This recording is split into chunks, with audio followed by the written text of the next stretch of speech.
I came to TMCC, it's my hometown, Corpus Christi, the home I craft, and become a part of this awesome, thriving community of writers and artists that we're building here in the Coastal Bend. And over the years, I've met so many incredible locals, fellow college students, who have absolutely blown me away with their talent, dedication to writing.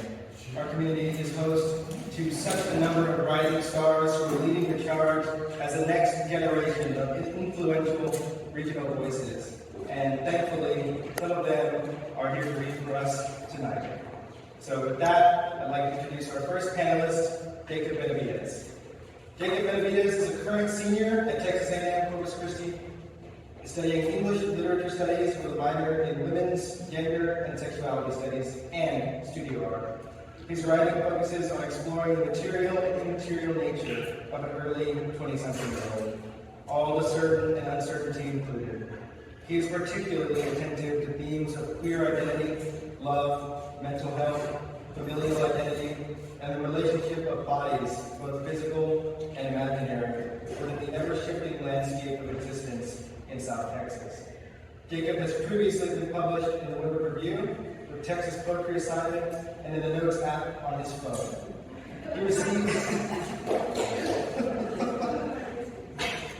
He received a Haas Writing Award for Creative Writing in 2020, and is currently working on a collection of poetry entitled The Melting of Bars and Other Bodies. A wonderful title. Please welcome Jacob Benavides.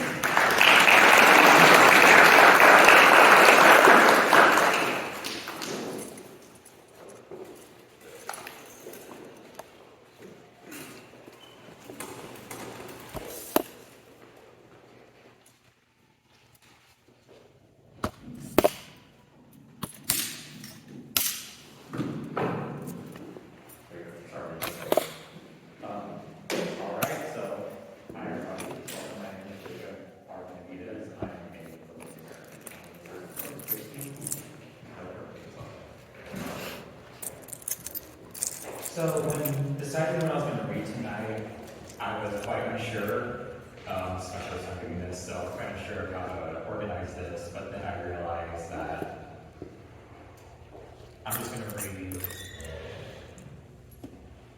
what I think is prevalent right now, especially in this South Texas landscape, as I like to sort of operate within.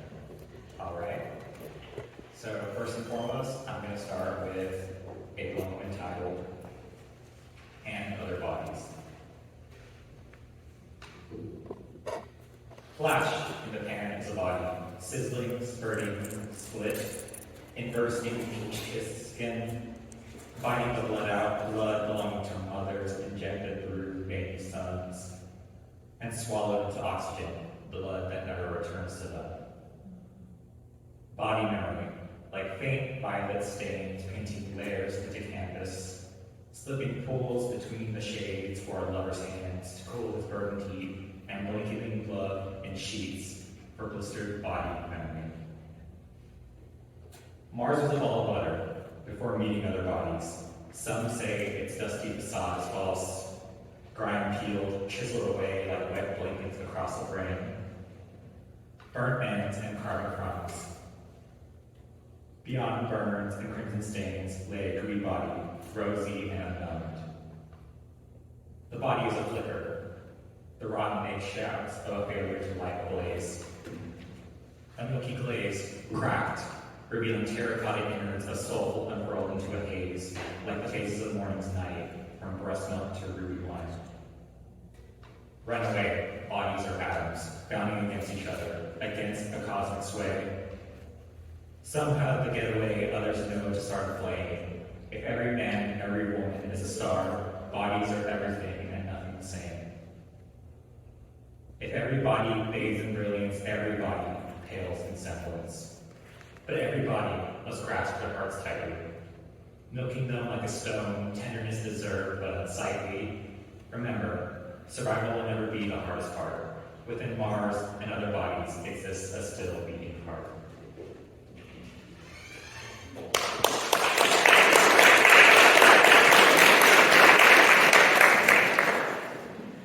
So for this next moment, I wanted to provide a basis of a quote. Trans artist Sophie wrote in her song and material, with no genes or no blood, with no name and with no type of story. Where do I live? Tell me, where do I exist? I think this is especially prevalent given the recent legislation regarding queer and trans people here in Texas, so I want to part of that background and context with these next poems. Poems called Immaterial. The body is body of mine, a body of oily smears, painting the expanse of a body, of puddles, shallow, sandbars, strangled, rusty ripples torn open, bursting with lemony froth, spewing forth light along a bony belly. Coral collarbones tracing a translucent chest, veins violet upended, vibrance resplendent, thrown down, out around this body, the body, its once hollow sound of mine. A precious, queer body.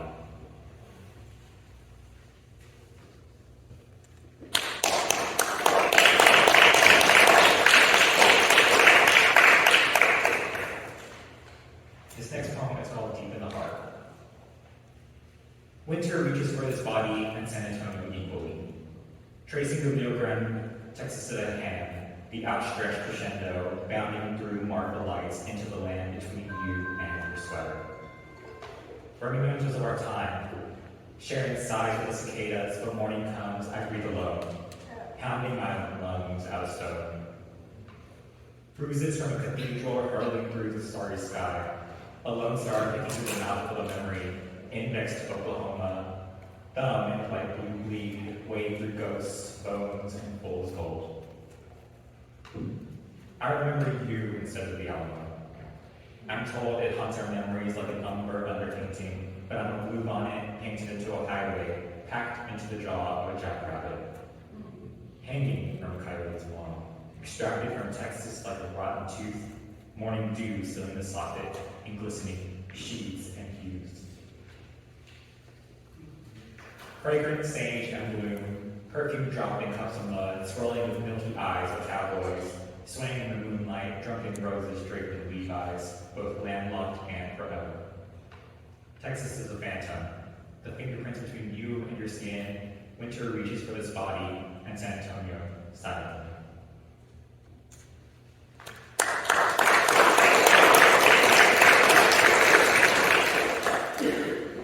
This next poem is called To the Grounds We Trample, the Skies We Are.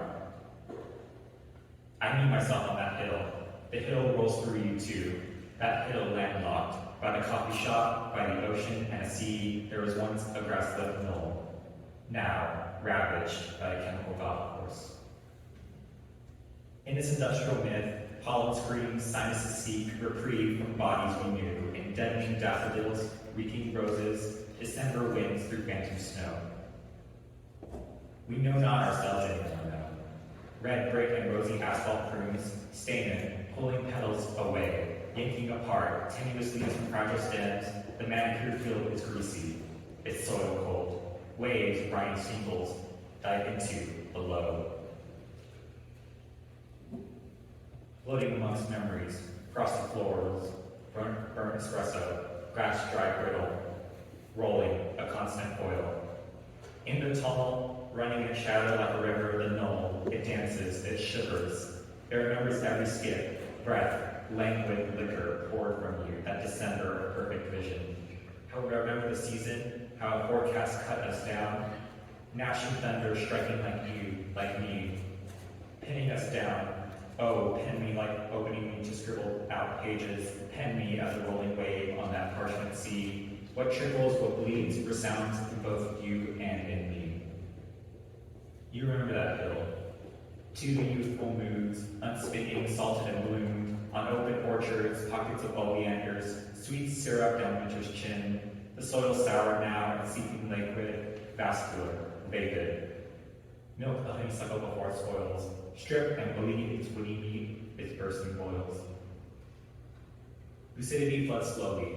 Open the plains, drink them dry, bursting towards silent sun, stomata upon the knoll. Each cell, each nucleus lulls. Breathe in the senses, siphoning us free, we weep and wallow in both. our burgeoning adulthood, our newly moved identity, haphazard with young blood. However, in that gap, nature that once was, every oxygen, every breath, every tear ever wept is mine. In the Oso, the wind-tidal flats, there are no woods, no preys, no predators to be misunderstood. Undone is our normalcy, which we've never had the pleasure. For we are the skies upon the grounds that we trample. Ramming ourselves repeatedly down into the world of repeated senses, another caffeinated stain, 2 smashed hibiscuses. On that hill, smashed into its dirt, amidst timely slaughter, we found ourselves. Nobody's sons, nobody's daughters. In us veins, earthquakes. Wanting anything but a stake claim. Wanting to grow making the secret of your name. Wanting, still, I felt shame, for I was the ground before melting into the sky, unwinding like a ribbon, a sound. That body of grass, the special knoll, now a commercial building, a busy street, the only consistency in every storm, rain spread on our head, buried in concrete. The sunset smokes, drowned in drifting peony intoxication. The corpus, our colossus, lowers into faded emotions. Bespoke in memory, its drowning only confined to calcified motions. To stagnant history, we are the living sea. Undead with goals and stinging rays. Dulling the sparkling city, 2 bodies, blue and fading.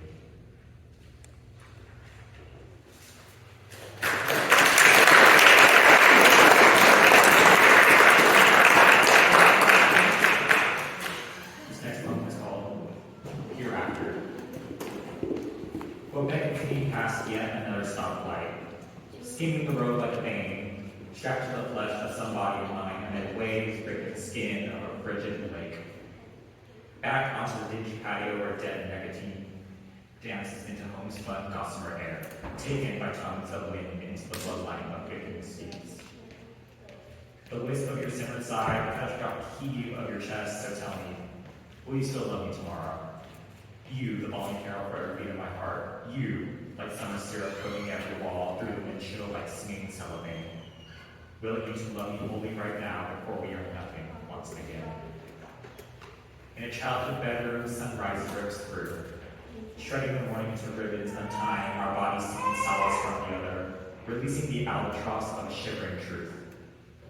Shattered in the shimmer of a lake into lake, my Lazarus touch in the shadow of you.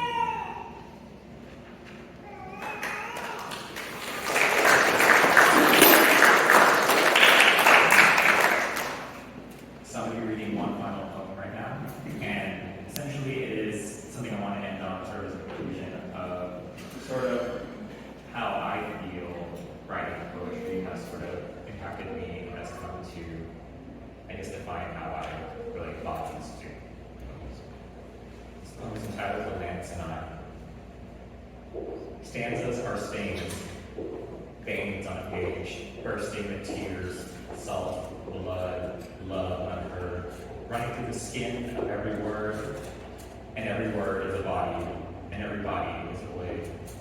Thank you.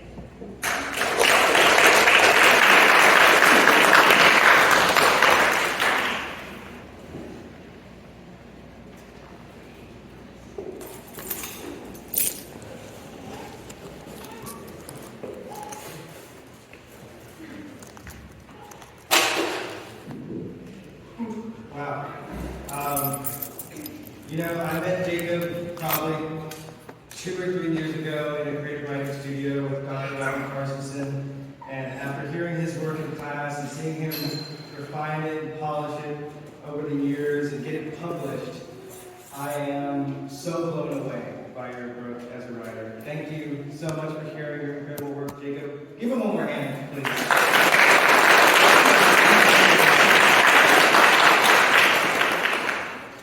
Our next panelist this evening is local extraordinaire Nichole Bren. Pre-pandemic, sorry. I guess I came that the wrong way, that was my bad. Pre-pandemic, Nichole Bren was a powerhouse at the local open mic scenes, and I'm so excited for her to share her work. Nichole enjoys all things pastel, girly, and clown related. She continues her writing as something that can break down boundaries and push herself to that limit in order to connect with other people. Many of her poems are raw and unfiltered. Her greatest inspiration is her family and Marcel Marceau, also known as Pip the Clown. Please welcome Nichole Bren.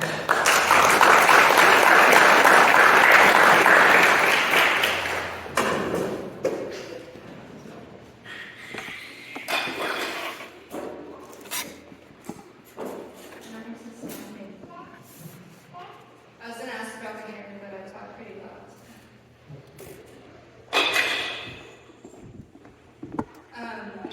I feel it's important right now that, I don't really want to be political. So I'm not going to be political, but I am going to talk about Juneteenth in one of my poems. The poem that I'm going to read is called Neighbors, and I wrote it for last year's Juneteenth. There was a culture festival happening, and I wasn't able to go. Why was I got to go? So I'm going to do this for the first time. I've never performed anything so I'm sorry. I left behind the feeling of trust when it was broken by the person who made it. Burned furnace turned trust into clay, solidified joy I wear on my face. I've looked past the present because the future felt bright. Little did I know that feeling wasn't justified. I ran past the blinking lights, past the red flags, past the point of no return, and the person who planted doubt between my fences watered them. And it's you. And I know you know it's you. I know you know it's you because I know you can hear me. I know you can feel this guilt I carry because you gave it to me. But you told me you'd live up to being my favorite. And that's kind of fucked up that you're not even here, but you never stopped being my favorite. Another choice taken away from me. This is premeditated.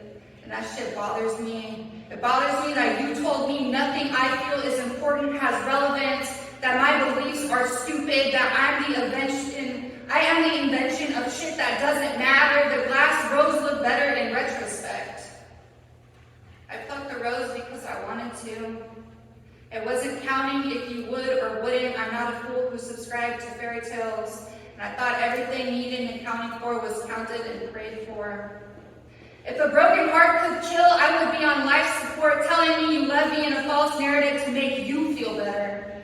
In return, I told you I'm okay for your own peace. Even the last piece of me that wanted to leave, wanted you to stop me, wanted you to say you were sorry. And I don't have time for unapologetic love stories. My love is never ending. Eternal flame turned my skeleton pottery. I wonder if I'll ever rid myself of the late night anxiety. I'm used to being last, so I'm not afraid of dying. More like, my ability to love is forever tainted. I grieve for the me I knew when I loved unconditionally. Powerhouse love stronger than eternity. I never write about love in my poetry. So this is the one exception to that, the fallacy. Because sometimes I have to accept that I'm my own tragedy.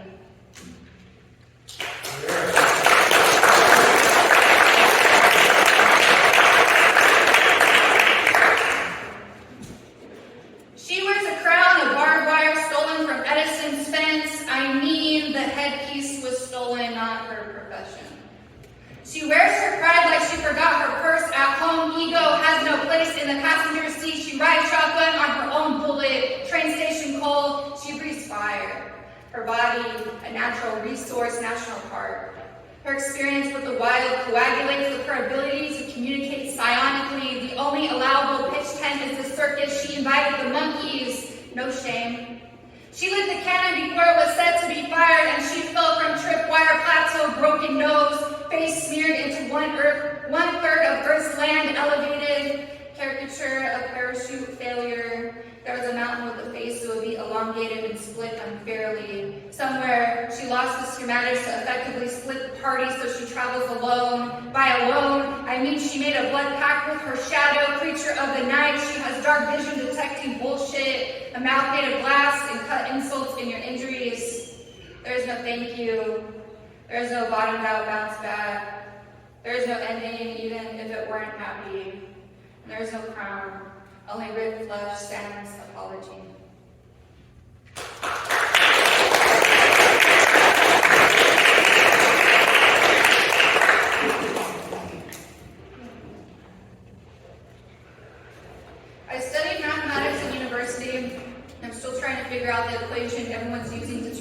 color into a statistic.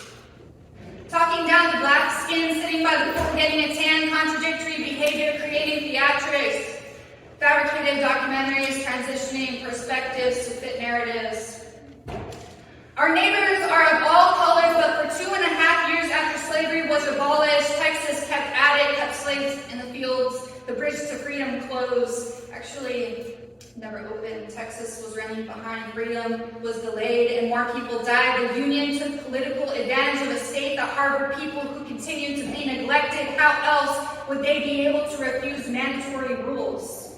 Hiding out in a state that created loopholes for their truth protocol, inheriting principles where slaves continue being abused. When word got to Galveston, the plantation sunk. Took a deep dive while the owners acted dumb. The feeling set in that freedom wasn't the goal anymore. It was an achievement on Juneteenth, so let's never forget this is a celebration. Abolition of slavery in Texas, free generations, including our own, from inheriting plantation houses that included people as property. Let our true colors show that Black Lives Matter. Slavery is closed.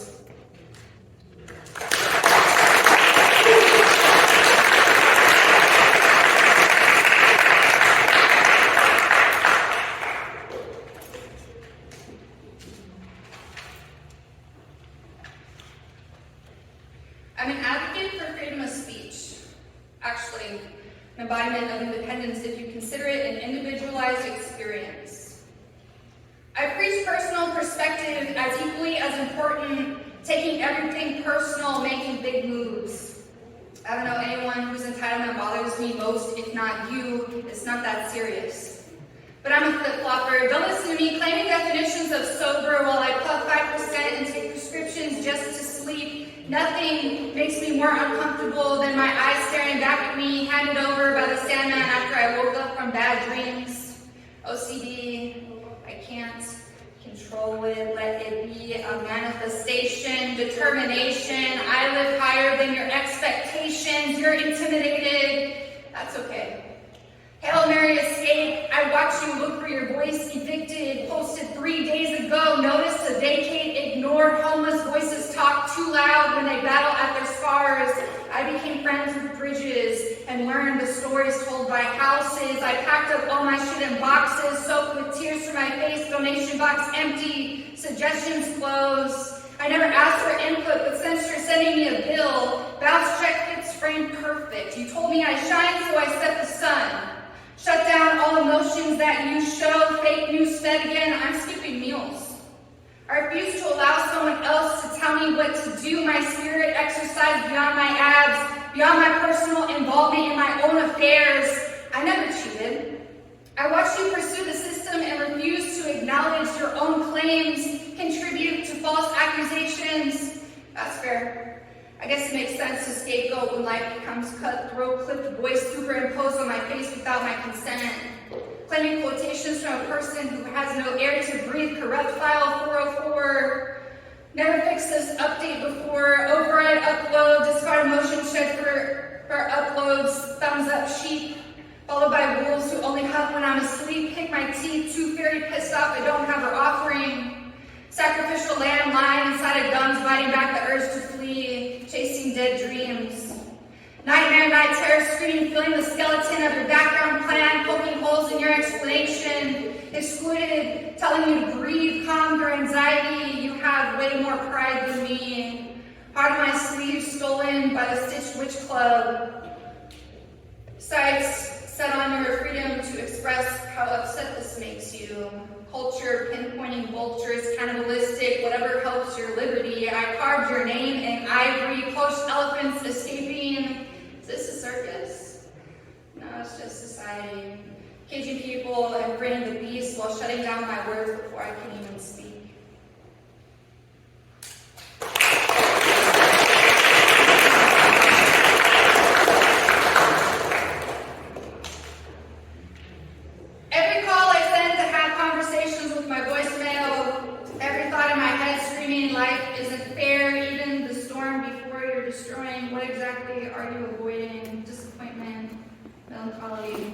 Straight up depression. Let's be honest, I hate using the phrase to be. I was packing up and threw it all down, popped out with the clothes in my bag because sometimes it'd be going nowhere, but everything is everywhere. It's okay now. No, it's not. Why do people have to tell us lies to feel better? I don't believe them anymore. Maybe that's a tragedy in itself. My world is low and coming. I heard birds started to gossip. The wall I never trusted, but the hills have the biggest eyes I've ever seen. It seems like when I'm around, everyone either grew legs or stitched their expression. Sometimes the loudest people don't have anything to say, so we scream.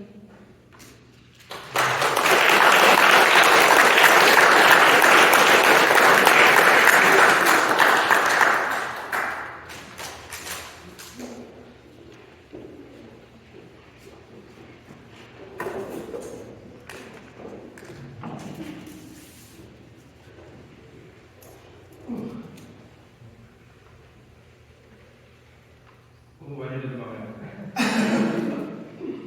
You know, the first time I met Nichole, it was at an open mic downtown. I was deathly afraid. It wasn't the voice, the presentation, or the height difference. It was that as a poet, Nichole is so intensely honest, and her work is so vulnerable with her identity and her beliefs. And throughout my years in college, in the creative writing program, they can't teach you that kind of courage and bravery that it takes to come up here and read that just so out loud. Please, one more round of applause for Nichole.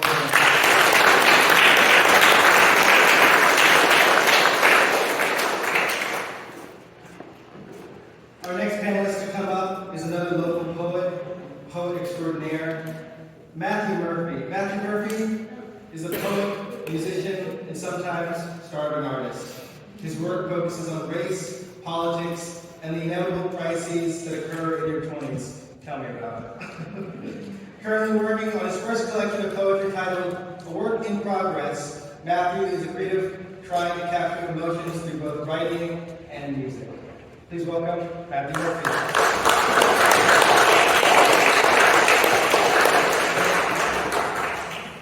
All right, I don't know about extraordinary, but we do try. Okay, so, how's everybody doing? Hope we're doing well. What am I going to read tonight? And Dylan, you have to keep my time for me. I got it. I did not plan this set, and I should. So, I do a lot of poetry regarding, I'm very good in movies. Everybody like movies. So, movies that capture a moment, right? You look at the moment, you're like, oh, it's so romantic, it's so dreamy. It's what I try to do. So we're going to read a couple of those. It's Black History Month. I'm Black, so we're going to read a couple of those. They get a little dodgy sometimes because I do get a little angry. So, his first poem is called Emotions. Emotions are hard for me. Weird, I know, considering I'm a poet. Artistic expression of emotions is kind of my thing. It's just not all of them. Some of them are hard. Some of them I wrestle with at early hours of the morning. Some of them I expressed on burned pages and hoped the embers would carry them away. Some of them felt so volatile I bottled them. Most of those are bottled still. Not healthy, I know, but we're working on it. Being vulnerable is a struggle. But some days are harder than others. Some days I'm afraid the hug will unravel me. Some days I'm self-aware enough to course correct negative thought patterns. Some days I feel like a ball of yarn. Some days I feel like a forest. Some days I feel like me. Other days I feel like someone else. Some days I'm somewhere in between it all. Today I'm calm, I'm happy, I'm stable, and reflective. And to those who feel the same, I see you and understand.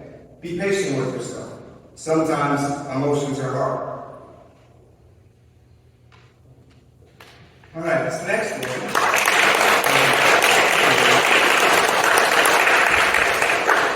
This next one is called Paintings. I watch the colors bleed together on another painting that I don't understand, but maybe I'm not meant to. It's beautiful nonetheless. Every brushstroke you can tell is intentional, and it reminds me of you, something I never fully understood, but found so intensely beautiful. Even with you here next to me, I could look into your eyes for hours and be no closer to solving the mysteries. But maybe that's the point. Maybe the beauty isn't being unsolved. Maybe the beauty is in uneven brushstrokes and colors not mixing. Maybe the beauty is in the flaws in the 3 a.m. talks. And maybe I just don't know how to appreciate that yet. But I'm trying, because the art is worth it. Because you're worth it. I stare back at the pain that I still don't understand. But then again, maybe I'm not going to.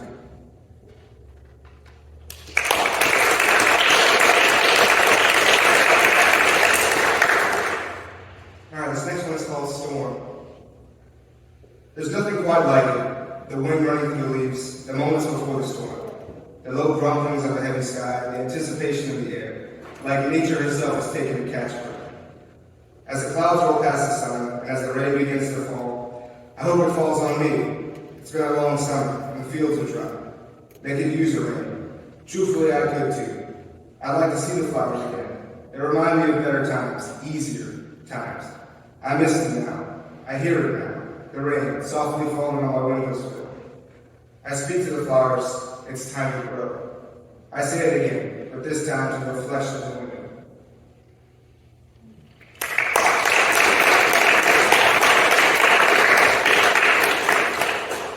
All right, now we get into some of the fun stuff.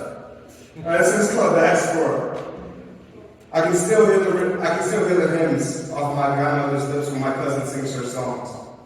I can see the dance of my grandfather when my brother moves his feet. The roots, they run through my bones. I see things I never saw. I sing songs I never heard, and my people sing along. I feel connection to a place that I never call home. Ocean crashes and waves roll, but at home is where I belong. There's a fire and a pot and people eating food, soul food, and laughing.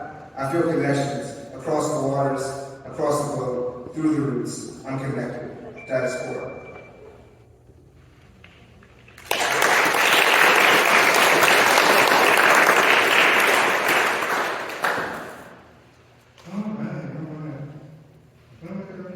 This is the reason playing your sets. Alright, this next one is called Target Rates. Rather short. I trade the world for one more afternoon like this. I trade for this one moment to stay here, to see the rose-tinted in cheeks, as you do with a picture of Target Rates on your phone. I definitely don't see what you do, but beauty is in the eye of the beholder, I guess. And if those life forms look anything like you do to me, then I get it. I understand it. And I trade the world to have one more moment for Target.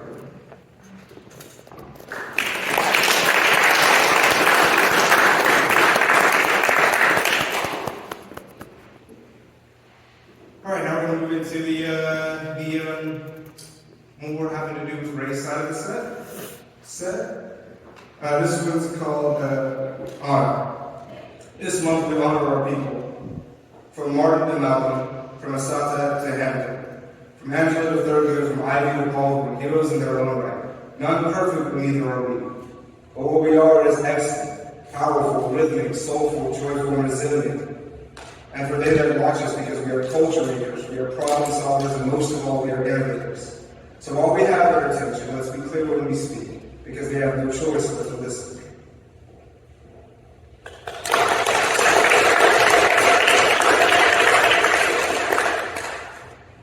Okay. I'm trying to avoid the ones that are probably problematic. You know. You say, yeah, try to avoid your self-control. This one's called Dear Uncle Sam. Dear Uncle Sam, do you still remember me? I mean, it's been a while since you turned over keys. We kept up the smiles at all your parties, kept up our lights and we led your armies. Times come and go and we got lost in the starry skies, yet met demise, and Lord knows we tried to take a bite of that grand American apple pie, but after a while it soured our stomachs. We watched as you ate yours, laid back in the hammock, we were starving. For success, for power, for justice, so we chased it. Block to block, we could taste it, and all our potential was wasted. Given a measure of faith that we misplaced it, culture built on struggle and poverty, and Uncle Sam, you're still giving me. My Uncle Tom was everything you said he should be, but he lost his cabin due to a foreclosure, and you couldn't do anything? Cousin John was just shot by the police, guilty or innocent, didn't matter to me. Pop Martin never lost sight of his dreams. Nowadays, I just want to rise above thoughts about cream. Uncle Sam, you still care about us. I see you and your big-time buddies and you fight you for us, yet at the end of the day, you claim in God you trust. But faith is a must. Living without it in these times is dangerous. Dear Uncle Sam, forgive me if I'm raising my voice, but I've committed to a choice. To fight for my people till we all can rejoice. Dear Uncle Sam, I still love you. I've just finally fallen out of love with the things that you do. Uncle Sam, I still sit at all these tables till all the Americans see the dream come through.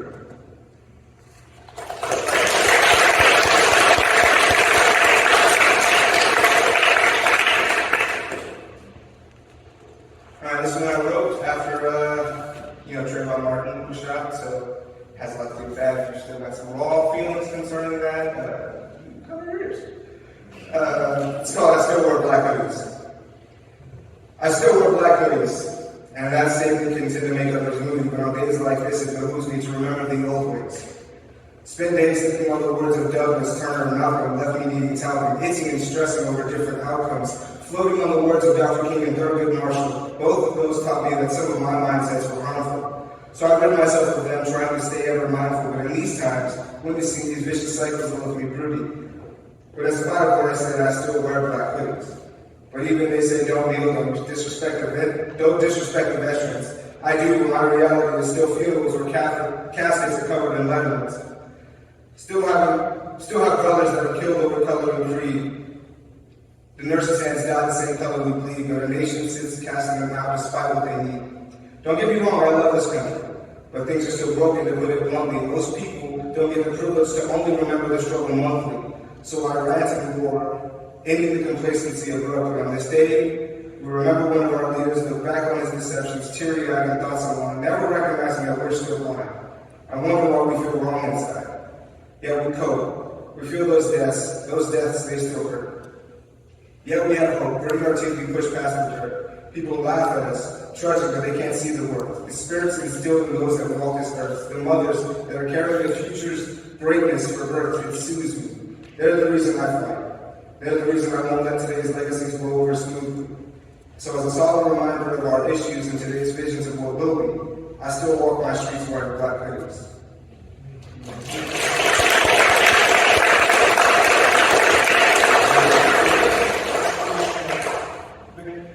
Okay, just making sure. You get going and then you get going. This next one is called That's Probably Going to Be Me. I hope you know that the first thing I think when I see police killing black boys is that's probably going to be me. So if you're ever a friend of mine and you stay quiet when it's my body on the street. Stay quiet when it's my skin beating concrete. Stay quiet when it's me that's bleeding I can't breathe. Stay quiet when it's my face on a t-shirt. Stay quiet when my murderers don't face justice. Stay quiet when they shout my name on the street. Stay quiet when it's said that I deserve it. When they speak ill of my character. When I'm called a vagrant, a criminal, a thug, and all before I've had time to lay in my casket. Please, stay silent when they weep for me. When they talk about times gone by and reasons why, just stay quiet. You won't speak for my brothers as they get laid down on sidewalks. And let me lay in your silence with them. There are others who will carry our indignation. Others who will sing our songs. Others that will keep our peace. Others that will smile upon. Others that will remember us for who we were, like I remember them. So I can't stay silent. Their stories must be told.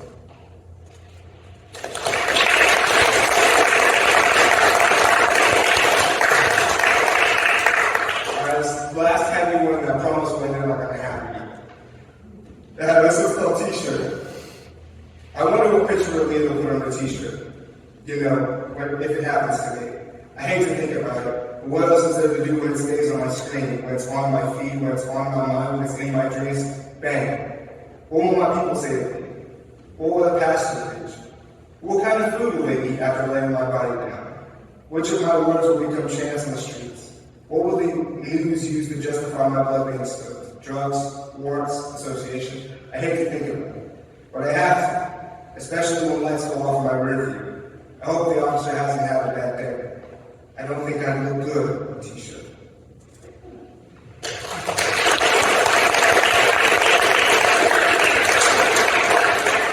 Alright, we're doing some light-hearted ones about love and stuff. This one's called Moments. 6:45 p.m. I check the clock again. I should get back on the road, but I'm stuck in this moment. Sitting on my car watching the sky turn to million. It's gorgeous. Like the kindling of a slowly dying fire. I wish I had more moments like this. I mean, I could if I paid more attention. Spend more time really appreciating what's around me. I'd see more. Like the little flowers I see growing on the trees. Vibrant, fragile, moth orchids.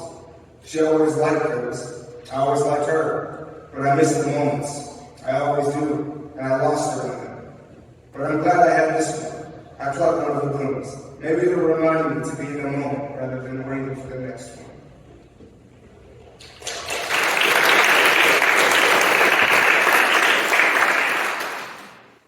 This is called Amber Tiger.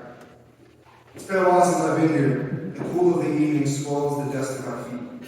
I light a candle to see the memories. The chip paint, the marker on the wall, scuffs and broken floorboards all have stories to tell. On the shelves is an amber tiger, and like its namesake, it pounds, with the force of a time gone by, a childhood well spent, a house well worn. Memories of countless heart attacks, seeing that tiger wobble on the edge when we played too rough, praying it wouldn't fall. It never did, hasn't still. Some things never change. We did, but the memories did.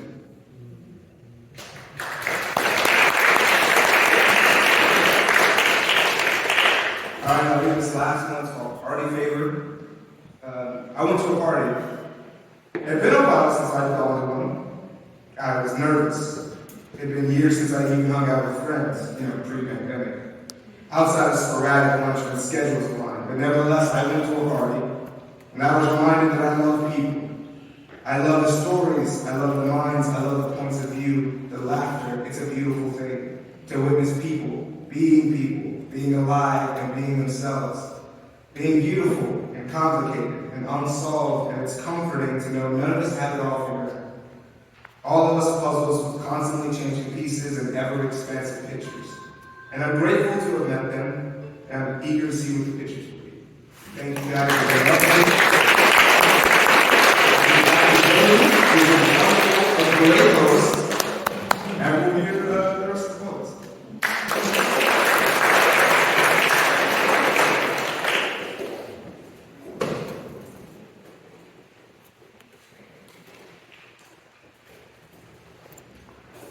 Thank you so much for that, Matthew. And you may try and downplay your skills and your immense talents as a poet. When I met you back at an open mic it was at Del Mar, I think, 4 years ago, pre-pandemic. I know it's like a whole different epoch for us. I was amazed by the structure, the intentional word choice in your poems, the musicality and the vibrant imagery that you embed in all of your works, and not to mention the wide range that you showed for us tonight. I mean, most poets can't get out of one or two themes, but I am immensely jealous of your skill, your mastery, and even though you may try and downplay, you're still every bit a poet extraordinaire as the rest of our panel. Please, round of applause.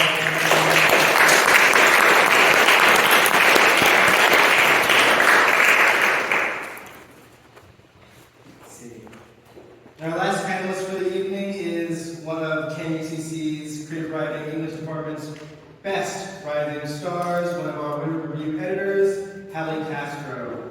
Halli Castro is a Corpus Christi poet, wife, and aspiring novelist. She has recently published her first collection of poetry, Neuromuscular, which you can find in the back, as a part of her quest to bring awareness to the movement disorder dystonia and give a voice to the struggles of chronic illness and disability. After struggling with the roller coaster of self-acceptance and finding her voice in the light of a lifelong diagnosis, she seeks to bring a sense of comfort and camaraderie in her emotionally raw portrayals of pain and bring beauty to struggle through her view of nature as a reflection of the body. Halli?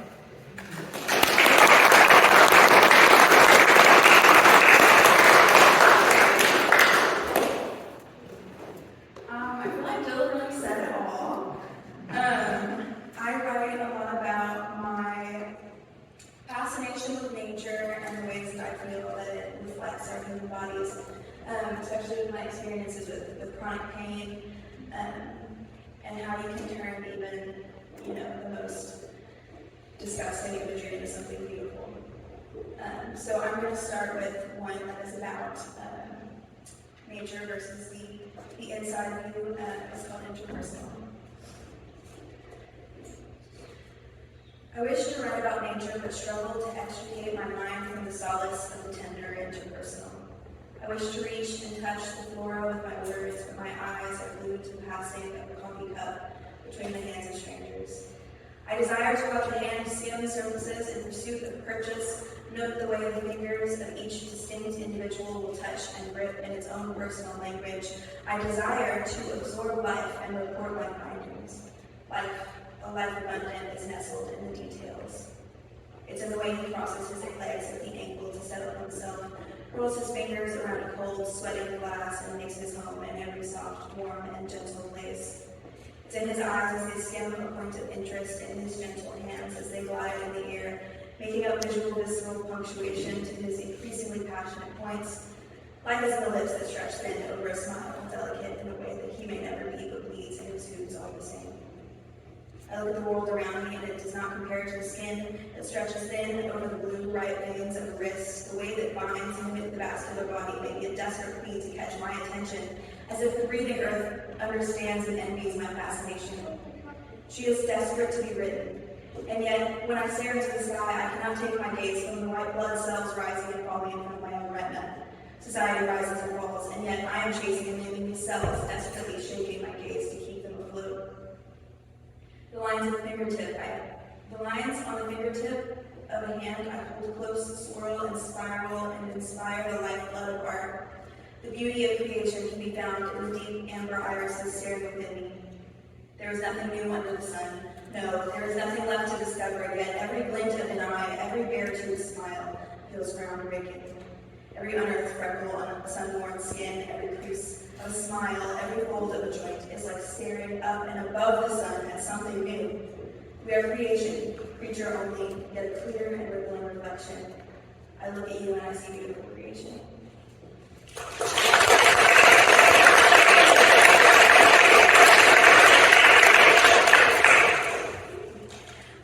This next one is about the way that it's called the winter. It's called the winter. Okay. In winter, cold snow falls to land in my hand, first of the season, burning my skin. It is beautiful, it is sharp, it is deceiving. With every fracture of my frozen exterior, sepulchres are carved into my skin. My dormant state is made to match the lifeless trees around me, and I sit and I hold an aching body at once. With the glowing dream of flowers to fill my lungs, and the cutting crystals of ice to break my skin. In the spring, my body burns as frostbite eats at my fingers. Vines grow from the ground into the cracks of my flesh, and the warm sun melts the ice that has become me. But I do not melt. Flowers grow where frostbite has damaged me. Sunlight pours into my eyes and my mouth and my ears, and I'm whole again. For one more year I'm whole, and for one more year I will forget about the winter.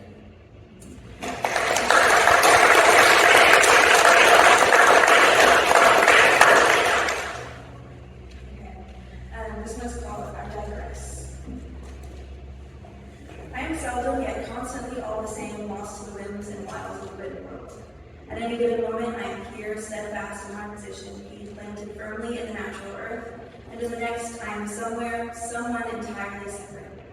As if my legs have detached, sinew, bone, muscle, and skin cleanly at the ankle, leaving my ever wandering feet stuck in the topsoil while the rest is set adrift. I float amongst the other worlds that fill my mind, weaving in and out of indentations and purple rose.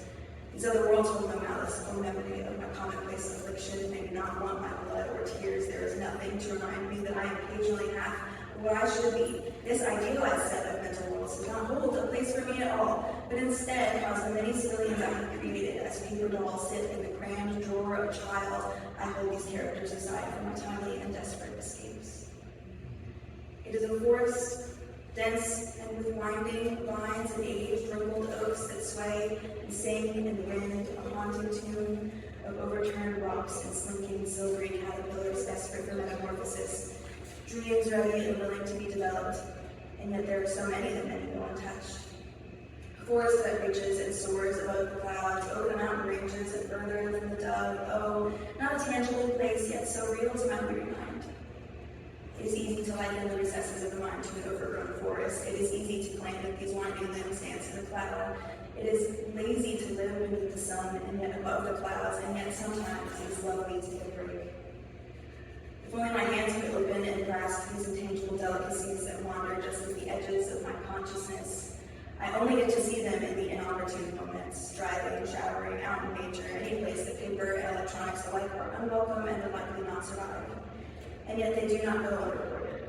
It is a desperate thing to live according to the whims of your art, to stop your commute, to step out of a much-needed shower on weary legs, to risk losing precious paper to nature, to dust for your turn, is the plight and delight of those filled entirely to the brim with observations. It is okay to escape. There is merit to these musings I hold so dear. There will always be another day to sit in the dark. Today I will sit under the sun and never above the clouds.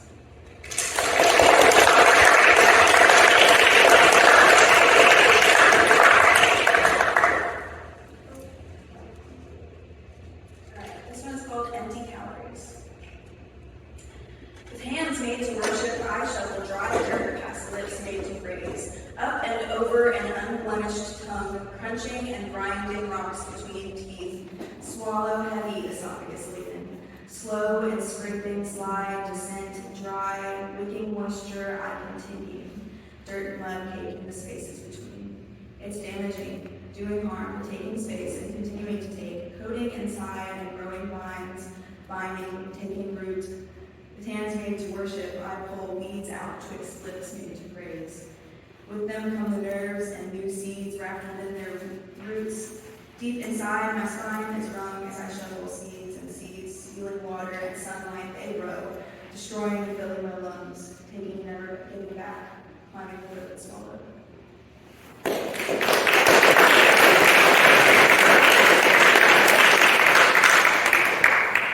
Okay, I'm gonna do one more short one and a long one. Just so you guys have time. This one's called To Fly.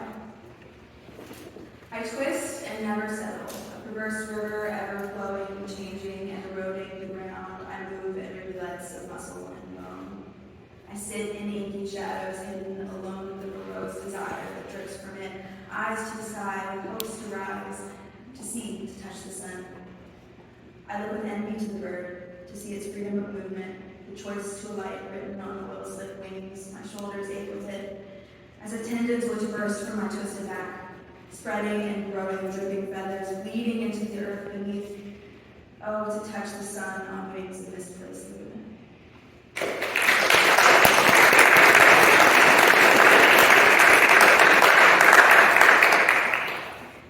And this last one is called Inspiration.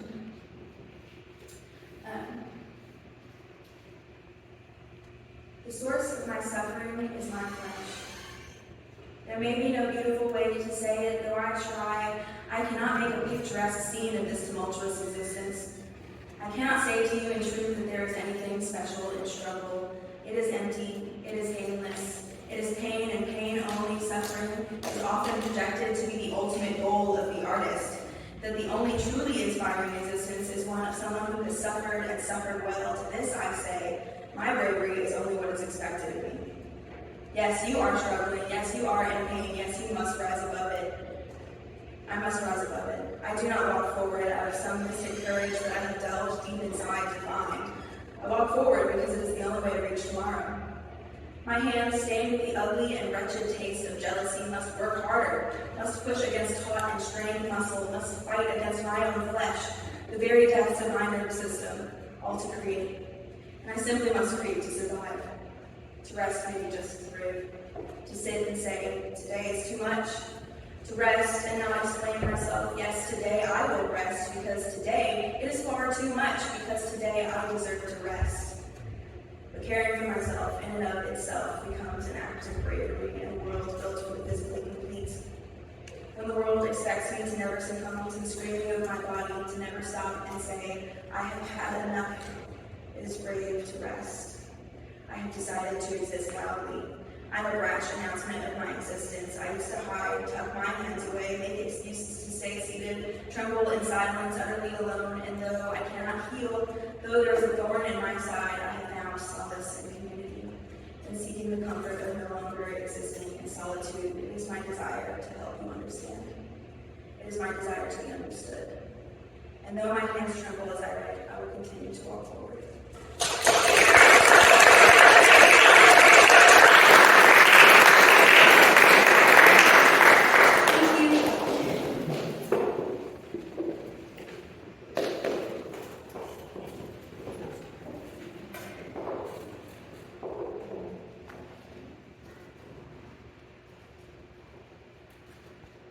You know, I must admit something. While the panelists have been reading, I've been scribbling down all the witty afternotes to read after they go up. After hearing Halli read, I have nothing to show for it. I met Halli 4 years ago when I was preparing for my first poetry festival, back when this was students and locals. And thinking about my set, what happened 4 years ago, I am proud to have been completely eclipsed by you, Halli. Thank you for sharing your incredible work, and congratulations on your book, Neuromuscular. What a tremendous accomplishment for a student in the grad program. Round of applause, everyone, please.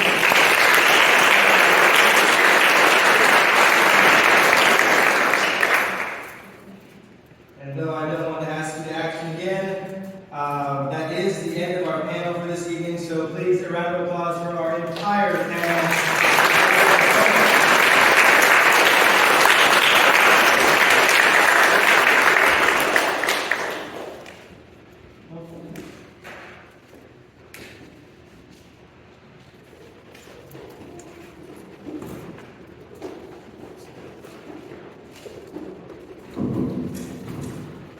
One more round for the rising poet.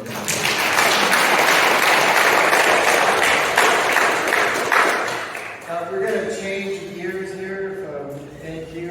And we're going to move towards the. I'm going to ask Melina Pettis. Great work for the Robb Jackson Poetry Awards for high school students. Each of the 10 winners will receive a certificate, a copy of Robb Jackson's book. Robb Jackson, there's a lot of good information about Robb in here and back in the program.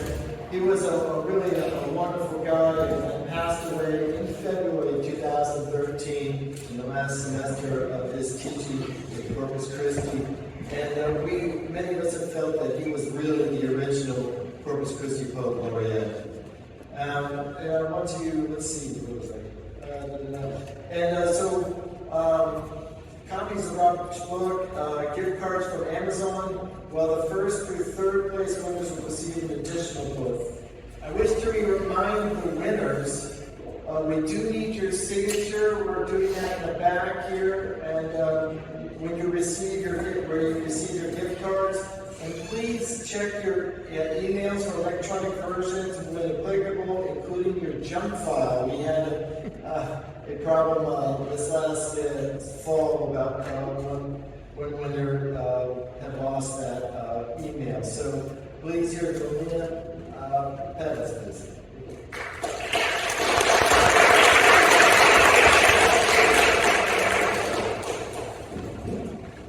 Good evening, everyone.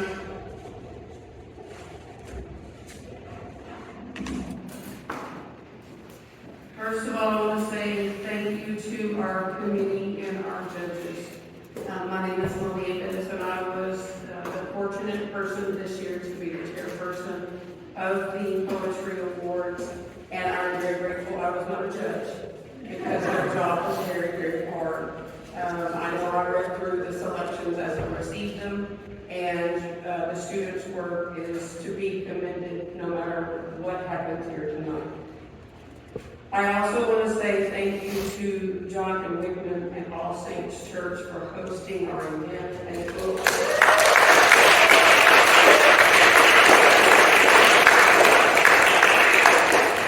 And also a special thanks to Chuck Ethridge for also helping us get this community, because we really appreciate doing our work. Thank you very much.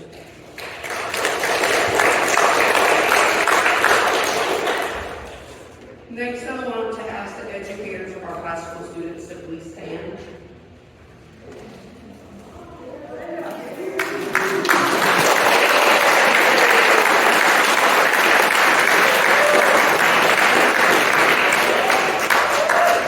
You deserve to be recognized more than just what you hear on an everyday basis and just even here tonight, because without you, we would not have these students who are at work. And please, please, please, know that even in the last couple of years have been very trying for all educators. Public educators have had a lot to deal with, and we want to say thank you for all of your hard work and effort, for all that you do for these students.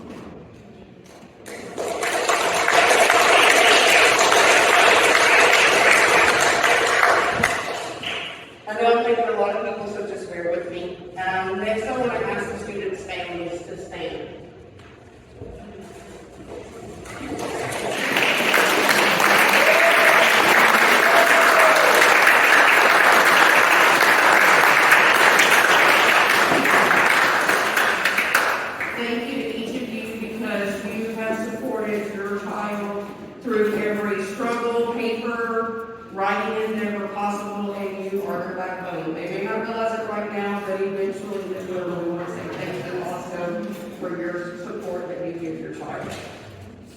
Thank you to the Coastal Bend Writers Project and the Tammy UCC English Department for sponsoring our prizes.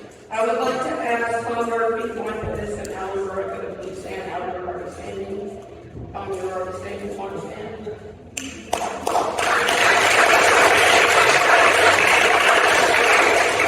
These are our poet laureates that have represented the Coastal Bend and Corpus Christi area for the last several years. And I truly hope that our high school students look to them and any future poet laureates that we have, and aspire to go down that field, because we need plenty of you to represent our area as poets. Thank you.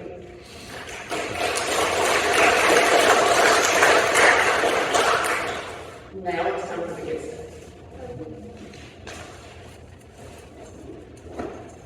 I will begin with the honorable mentions. Please note that the judges spent quite a bit reviewing the submissions. We sent out invitations to school all across the Coastal Bend and its surrounding areas, and we were fortunate enough to get 33 submissions back, and unfortunately we had to narrow it down again, but I was not a judge. The honorable mentions are given in no particular order, so there's no particular ranking for these, and I will start with them. I will apologize beforehand if I mispronounce someone's name. The first one I would like to mention is Trimbata for the Goblin from London High School. Please come forward. Receive your award.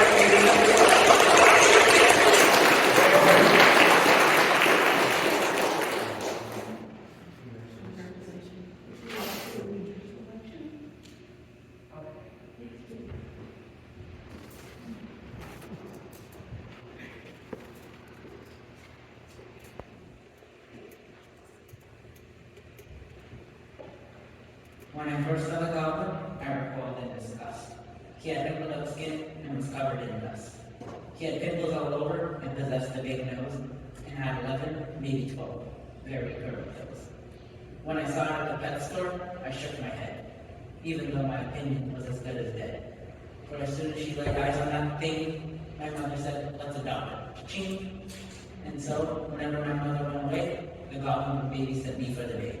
And every time I walked to school, the goblin would follow me, dribbling jewel. People shouted at the thing and called him names, but he never, ever did the same. I thought the goblin was small and weak, but who was I to critique?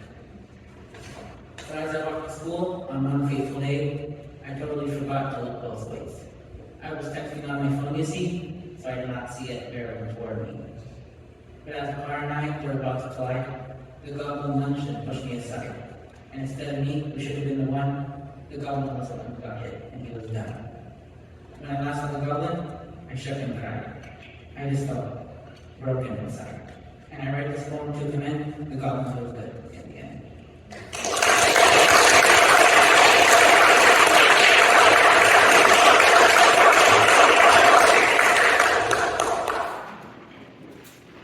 Thank you.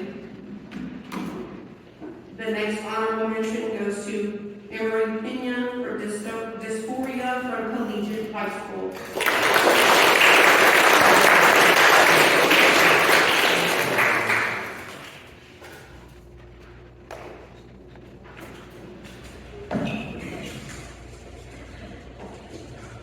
A body unfit for a soul. Am I real? Am I foe?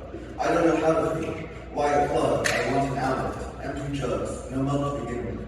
I'm in pain. No one to hear me. Filled with hate. Please end this agony. People would look at me like I'm weird. Through a different lens. They shouldn't even care. Yet they still condemn. I want to be a pretty girl. But my body says I'm a man. My body makes me her. How do I tell the world I'm trans?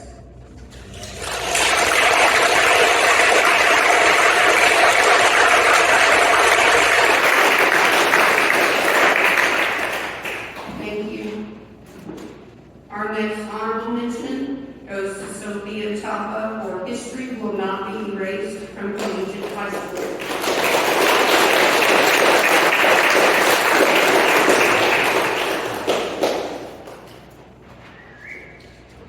The title are, for who we are, for what we can call ourselves. They are the real warriors. They are strong. We learned about them, and future minds should too. So why are you shadowing the strong people? Why are you going to act as though there is nothing wrong? Why hide the truth? We the people need to know and should know the truth. We should be taught the history of MLK, women's suffrage, and equal rights, the history and importance of civil rights movement, says Sophie Chavez, Susan B. Anthony, and Native American history. But instead teach the history of white supremacy, so have it. We'll lie once more and tell the future minds that we are all equal, both in God's eyes and their founding documents. We were never equal, and there is always a fine line between whites and people of color. You can't erase history.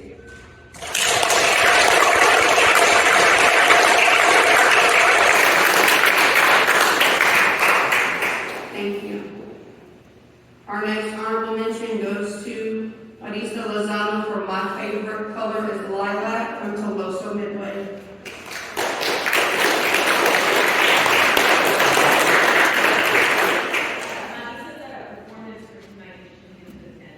Okay, thank you. We recognize her and say thank you for her contribution. Our next honorable mention goes to Isabel Quesada for Skunked from Toloso Midway.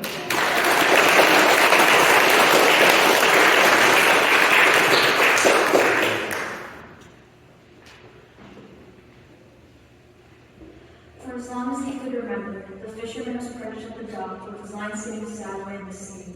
Day turned to night, night turned to day, each bite proved fruitless.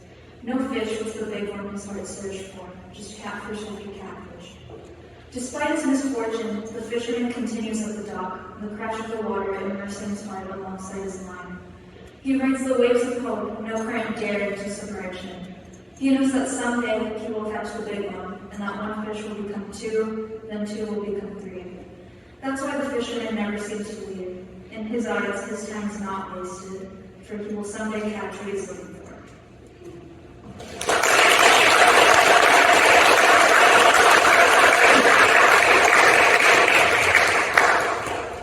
Thank you.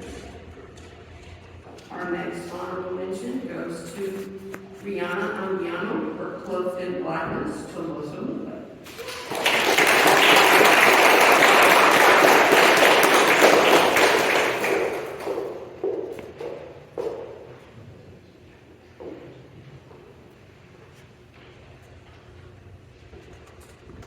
Life is a galaxy, intertwining and folding inwards.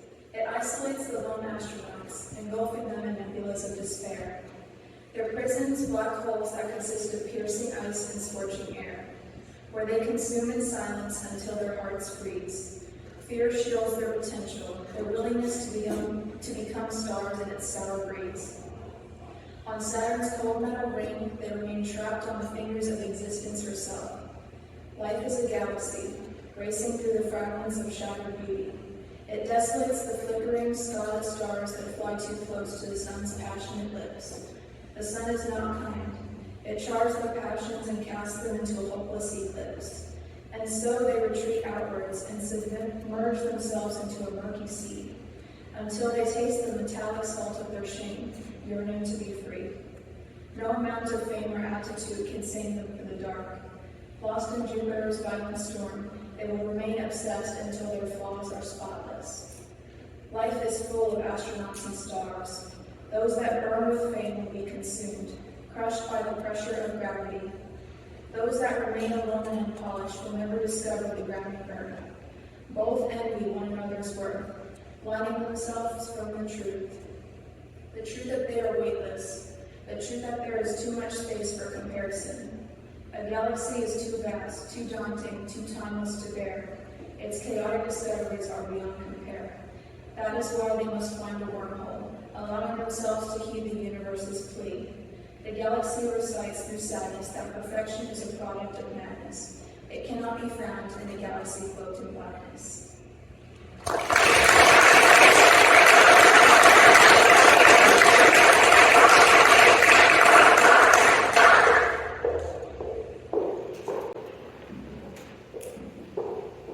Thank you. We should be down to our final honorable mention. Our final honorable mention goes to Elena Cabrera for flowers in their gardens are located where?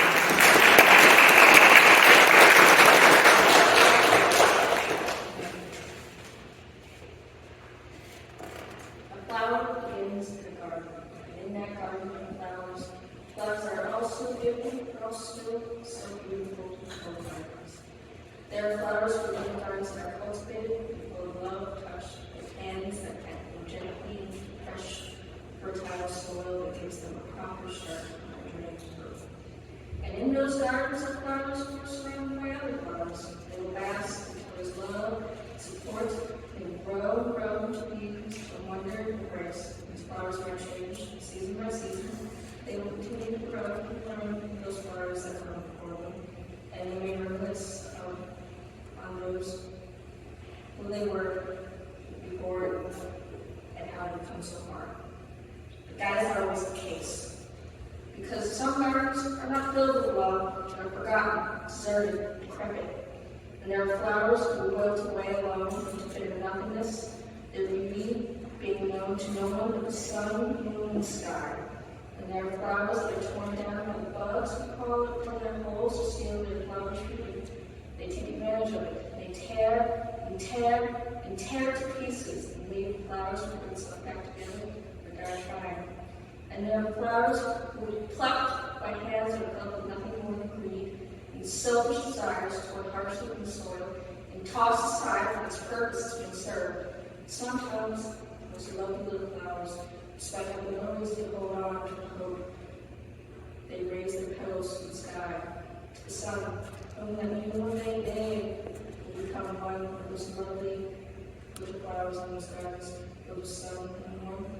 And sometimes, without what they do, those flowers will grow, and while they might be a little wilted compared to the other, they grow just the same, and they too will reminisce on who they once were, and will carry the stories of those flowers of those that they all but forgotten before.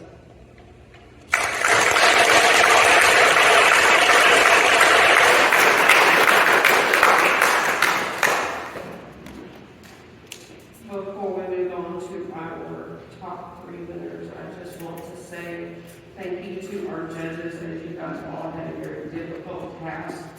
And I know it was very difficult to make these choices. We thank you for your time, because it was all volunteer time.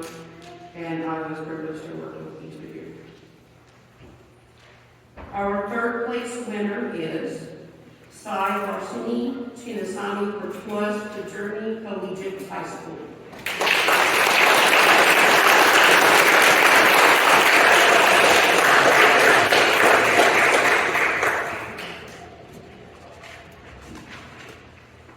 Plus the journey. The bright lights on green in space. Plus the journey is a little step surrounded by stars. It's thinking of the possible journeys waiting to reach and comparing itself to every other creature in the universe. Bright as a campfire, powerful as the greatest love, young as the spell of you, reaching as soon as the sundown reaches the meridian. The warmth of the peaceful sky, hugging till it reaches the green stars. Oh, this is the end of my journey. I'll forever be a sign of hope. I'm Photon.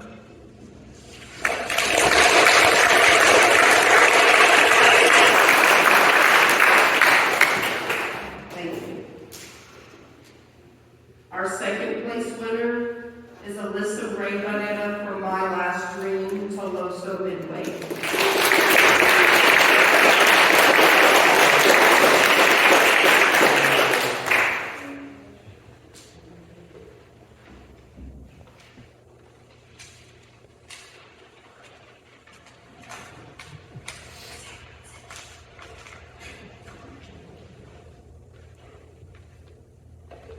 A soft hum melody filled my ears as I gently laid my head on the pillow.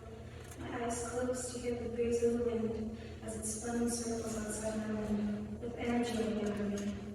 The crickets of the night tripped as if tonight was a joyous occasion.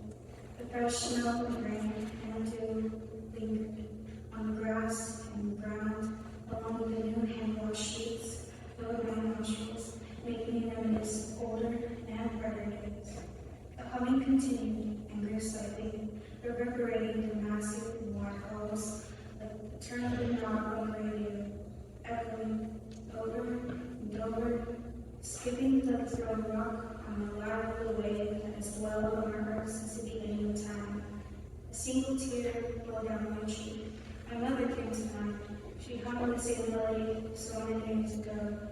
But sadly, it is the voice of the one who cares for me now. I breathe a deep breath and exhale all the worries of my lifetime. The monitor started to beat, slower and slower. Another tear, my last dream.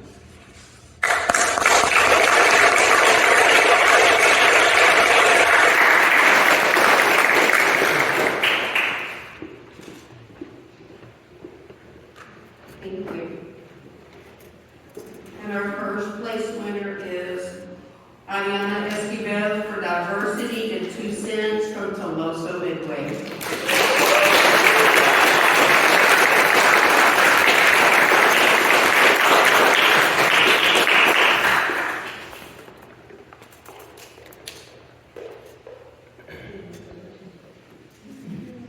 Thank you. And before I start, I would like to thank my English teacher, Ms. Benavides, for allowing us to have a creative free space. So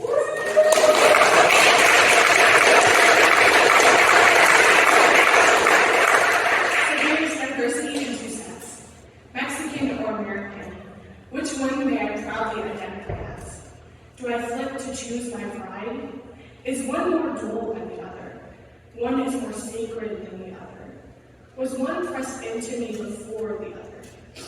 Was one worth more than the other? Yet both have made me who I am. Mexican, but I don't speak the language. Ancestors say I've fallen into the westernized ways. Ancestors say I don't truly understand the effort it took to cross to America. Ancestors say I never truly will understand the struggles it meant to be poor. Can I still be Mexican and be proud of that identity? American. But my body has more melanin than most. They say I brought Taco Tuesday, but then they say we're aliens. They say I brought workers, but don't want to recognize them as citizens. They say I brought great parties, but don't appreciate all aspects of our culture. They say I brought beautiful dances, but don't want to learn my language. They say I have an easy language and avoid coming into contact with anyone who speaks it. Can I still identify as American and be proud? I want to be American and speak my language. I also want to be Mexican and be seen as equal. Am I allowed to bring parts of me, but still have the American dream? Can I have unlocked rates to both? Which one do I choose to keep? Which one do I let slowly lose its hold among my heart? Mexican or American? Which one do I be proud of? Thank you.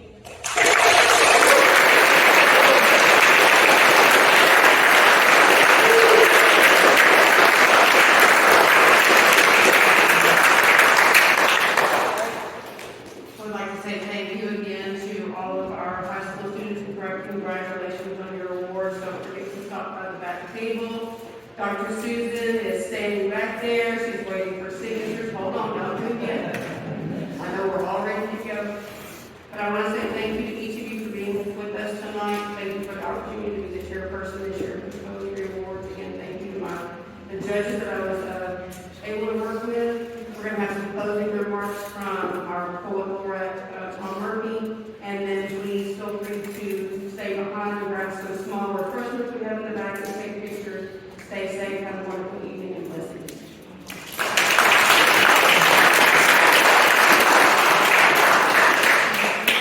One more round for all of the poets.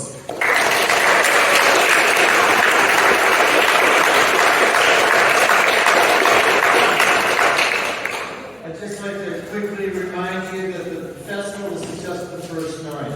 Tomorrow we have a robust program starting at 10 a.m. on the Texas A&M University campus in UC. We will start off with visual poetry, and then we'll have the Corpus Christi Poet Laureates panel at 12, poetry and translation at 2, a reception at 4 o'clock, and then 4:30 the uncensored panel. And then we'll have the open mic at Lazy Beach Brewing at from 8 to 10. They do have food there as well, besides, and they do have non-alcoholic drinks. And then we will continue again on Saturday at noon on the campus with a panel in Spanish. And then at 2, that's at noon, and at 2, identity, protest, and change panel, another reception at 4, and then matters of spirit at 4:30. Thank you so much for participating, and what a wonderful crowd. Let's give all of those 4